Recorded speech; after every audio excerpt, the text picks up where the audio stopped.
ఇందిరమ్మ ఇళ్ల మంజూరులో కాంగ్రెస్ నేతల అవినీతి తారాస్థాయికి చేరింది. లంచం ఇచ్చిన వారికే పెద్దపీట వేస్తూ అనర్హులకు ఇల్లు కట్టబెడుతున్నారు. నల్గొండ జిల్లా షౌలిగారంలో రాజు అనే వ్యక్తికి ఇందిరమ్మ ఇల్లు మంజూరైంది. దీంతో అతను తన పాత ఇంటిని కూలగొట్టాడు. తీరా అతను ఇల్లు కట్టుకుందామని సిద్ధమయ్యేసరికి మాట మార్చారు కాంగ్రెస్ నేతలు. లంచం తీసుకొని వేరే వాళ్లకు అమ్ముకున్నారు. దీంతో రాజుకు ఉండడానికి ఇల్లు లేక గ్రామంలోని కమ్యూనిటీ హాల్లో తలదాచుకోవాల్సి వస్తుంది. ఈ నేపథ్యంలో కాంగ్రెస్ నేతల తీరుపై విమర్శలు వెల్లువెత్తుతున్నాయి.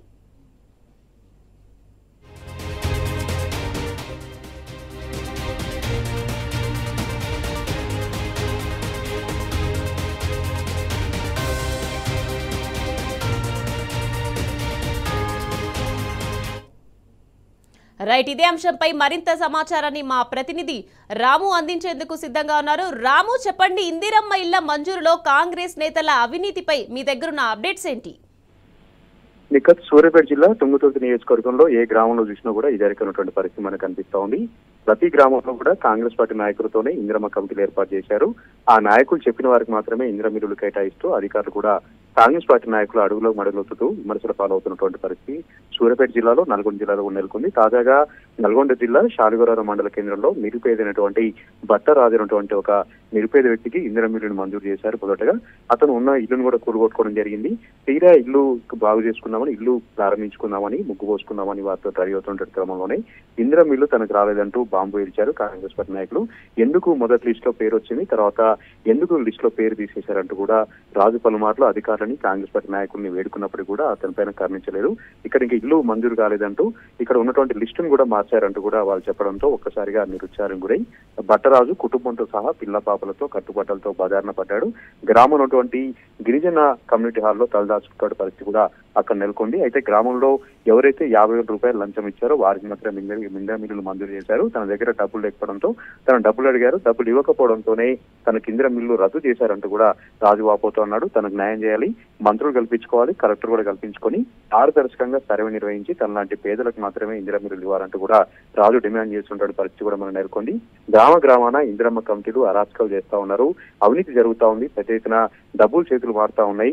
కేవలం డబ్బులు ఉన్న వారికి, డబ్బులు లంచాలు ఇచ్చిన వారికి మాత్రమే ఇందిరమ్మ ఇల్లు ఇస్తున్నారని మొదటి నుంచి కూడా ఆరోపణలు వ్యక్తమవుతున్నాయి. దానికి సజీవ సాక్ష్యమే ఈ రాజు యొక్క ఉదంతం అంతా కూడా. రాజు అయితే వాపోతా ఉన్నాడు, తను కట్టుబట్టలతో బజారున పడ్డాను, ఉన్న ఇల్లు కూడా కూలగొట్టుకున్నాను, కమ్యూనిటీ హాల్లో తలదాచుకుంటున్నాను, తనకి 2 ఆడపిల్లలు, తన పరిస్థితి ఏంటంటూ కూడా అతను కన్నీరు మున్నీరు విడిపిస్తా ఉన్నాడు. ఇప్పటికైనా సరే కాంగ్రెస్ పార్టీ నాయకులు, మంత్రులు కూడా కల్పించుకొని తనకు న్యాయం చేయాలని కూడా అతను వేడుకుంటున్న పరిస్థితి కూడా షాలిగొరారం మండల కేంద్రంలో చోటు చేసుకుంది. నల్గొండ జిల్లాలో ఏ నియోజకవర్గంలో చూసినా, ఏ గ్రామంలో చూసినా కూడా ఇదే రకమైనటువంటి పరిస్థితి మనకు స్పష్టంగా మనకు కనపడుతోంది. ప్రతి పథకంలో అవినీతి రాజ్యం వెళ్తా ఉంది. ప్రతి పథకానికి కూడా లోపభూయిష్టంగా, అసంపూర్ణంగా వీళ్ళు అమలు చేస్తా ఉన్నారు.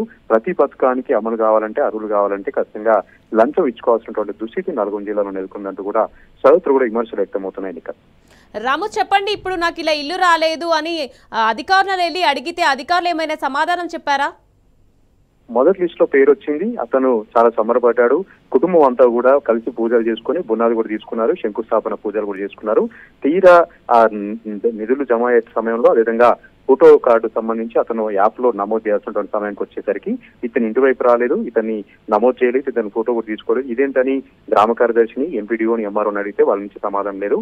కేవలం కాంగ్రెస్ పార్టీ ఏదైతే ఇందిరమ్మ కమిటీలు ఏర్పాటు చేసిందో కమిటీలు ఫైనలైజ్ చేసిన వారికి మాత్రమే ఇందిరమ్మ ఇల్లు ఇచ్చామంటూ కూడా అధికారులు సమాధానం దాటవేశారని కూడా చెప్తా ఉన్నారు. దీనిపైన పలుమార్లు ఎంఆర్ఓ చుట్టూ తిరిగారు.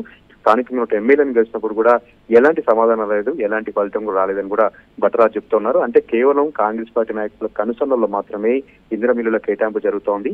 ఇందిరమ్మ కమిటీల పేరుతో కాంగ్రెస్ పార్టీ నాయకులు అరాచకం చేస్తూ ఎక్కడికక్కడ అవినీతికి పాల్పడుతున్నారంటూ కూడా ఇది స్పష్టమవుతుందంటూ కూడా రాజు వాపోతా ఉన్నాడు. దీనిపైన విచారణ చేయాలి.